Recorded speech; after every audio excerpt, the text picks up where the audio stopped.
ఇలా అందరూ ఆయనే అంటే ఎలా? ఇందులో ఆయన తప్పే ఉంది చెప్పండి. ఆయనకు డబ్బు మీద యావ ఎక్కువ, కోట్లు కావాలి. ఏదో నానా యాత్ర పడి ఆవిడ దృష్టిలో పడి సంపాదించుకోవాలనుకున్నారు. మనం ఆయనకి 100 కోట్లు ఇవ్వగలవా చెప్పండి? మన దగ్గర ఉందా? నా సంసారం నిలబెట్టాలంటే ఆయనకు 100 కోట్లు ఇవ్వాలి. అమ్మా పెట్టదు, అడుగు తిన్నివ్వదు. ఇటు మనమో ఇవ్వక ఆయన్ని సంపాదించుకోనివ్వక ఇలా వేధిస్తే ఎలా చెప్పండి? అలా చెప్పు. వాళ్ళంతా పాతకాలపు మనుషులు కదండి. మనుషులు మనసులే ఎక్కువ అనుకుంటారు. పాపం మార్కెట్ విలువ వాళ్ళకేం తెలుస్తుందండి. కోట్లు పారేస్తే ఓట్లు కొనుక్కున్నట్లు మనుషుల్ని మనసుల్ని కొనుక్కోవచ్చు. అంతదాకా ఎందుకు? నా దగ్గర 25 లక్షలు ఉంది కాబట్టి మిమ్మల్ని కొనుక్కున్నాను.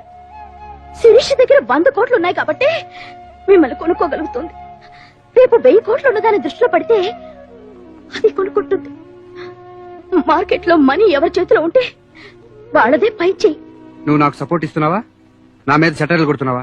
చచ్చా, ఫుల్ సపోర్ట్ ఇస్తున్నానండి.